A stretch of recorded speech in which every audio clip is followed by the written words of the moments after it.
The Samsung Galaxy Note 5 is already a powerful device, one with a little friend, the S Pen.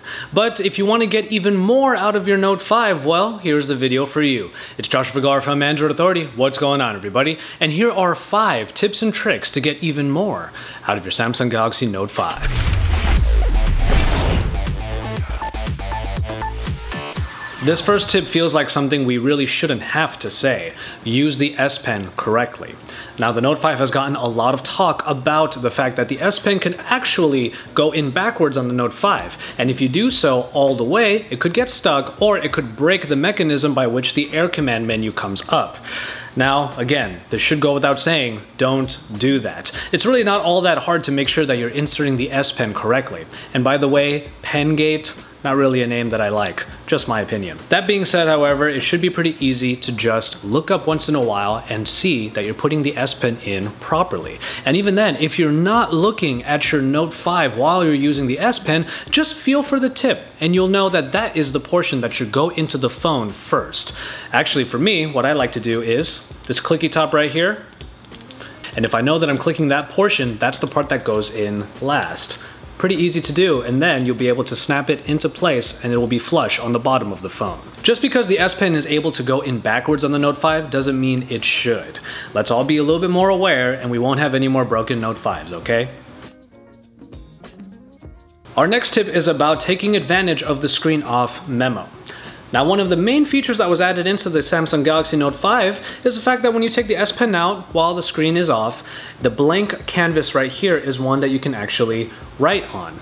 Now, this is a powerful tool that should be available for anybody that wants to jot down quick reminders, maybe somebody's contact information, or just anything that they really need to know right at that moment but don't want to turn on the phone right away. But there's even more to the screen off memo than just writing it down and letting the note sit in S Note. What you can do is get into S Note, find the note that you made using screen off memo, and then use it either as a reminder for a quick alarm later in the day or whenever you want, and you can also take that same note and make it a widget on the home screen. Now any reminders that you may have quickly jotted down using the great screen off memo will never be out of reach. For any of you out there that might be, let's say, forgetful, or you just want to have information available at a moment's grasp, the screen off memo is a great way to do it. You just have to take advantage of the S Note application so you can make it easy to reach no matter where you are on the phone. One of the other new features in the Note 5 is the fact that ScreenWrite can now take very long portions of websites, even the entire ones, by taking multiple screenshots and piecing them together into one long note. But that is really only used if I want to save information. Far more often do I share information with people, and I like to cut out specific portions of what is available in order to share that with my friends. That is why you have to smart select smartly. When you find what you want to share, just take out the S Pen and hit Smart Select. You can actually make a small box cutting out just the portion of the screen that you need, and then hitting Share will allow you to go straight to your messaging app and send it automatically. Now, this is a lot better than trying to take a big old screenshot, even in ScreenWrite, of it, and then you try to cut it out using an editing software platform. And also, going through all the different share commands after that will make it even more of a tedious task. At least with Smart Select, you'll be able to cut it out and immediately share it with anybody that you wish.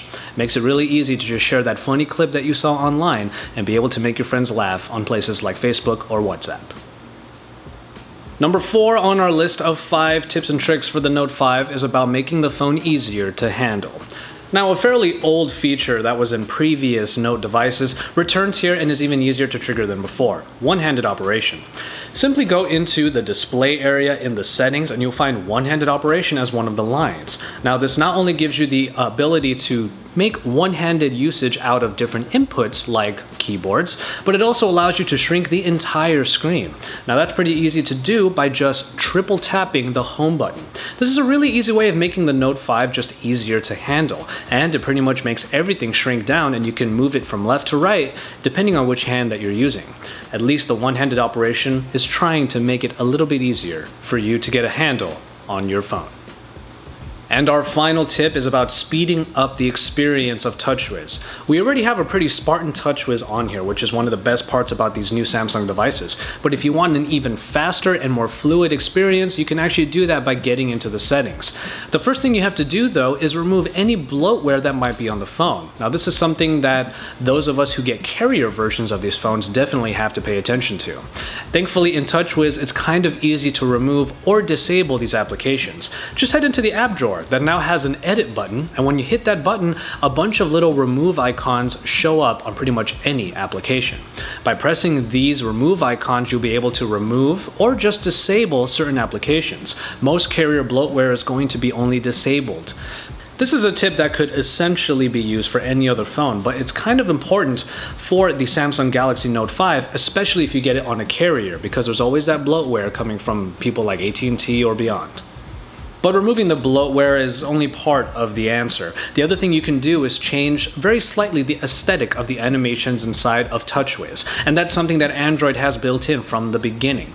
Just head on over to the About Devices portion of the settings and then go to Software Info, and it's there that you're going to find build number. When you tap on this line multiple times, it will tell you that you have become a developer. And when you go back to the regular settings screen, you'll find developer options there. Now, quick warning, developer options on any Android build can be pretty robust, and if you mess up too many things on there, it could make Android a little bit harder to use, sometimes even inoperable at its worst. So what we're looking for here are specific options that say animation scale in them. So when you go down into the settings, you'll be able to find 3 of these options that all are at 1x. That's the amount of time that it's going to take for the animations to run across all of Android, in this case, TouchWiz. Bringing that down to 0.5x essentially cuts that time in half, so you'll have faster transitions while still remaining pretty fluid. You can also turn them off completely, but that makes Android feel a little too jarry, so really 0.5 is probably just how far you want to go so you can still get that nice fluid feeling in your software. Once you're done with all of that, you've freed up a bit of performance by removing and disabling bloatware, and you've actually made the software feel and look even faster by making the animations go for half the time. That way, you can actually speed up the experience and get even more performance out of an already powerful package in the Galaxy Note 5. And so there you have it for these 5 tips for the Samsung Galaxy Note 5. These 5 tips will allow you to not only get the most out of the S Pen for the Note 5 and also keep it from breaking, but you can also get a little bit more performance out of it by getting into the developer options and removing your bloatware, at the very least disabling it. If you have any other tips and tricks that you want to share, not just with us, but with the entire Android Authority community, make sure you pop them into the comments down below. And if you haven't already, subscribe to our channel if you haven't already to see not only the review of the Samsung Galaxy Note 5, but even more from all of my colleagues in Android here at Android Authority. You can head on over to AndroidAuthority.com after that to talk about Android in our forums and listen to the Android Authority podcast. And then when you're done with all of that, stay tuned because we are your source for all things Android.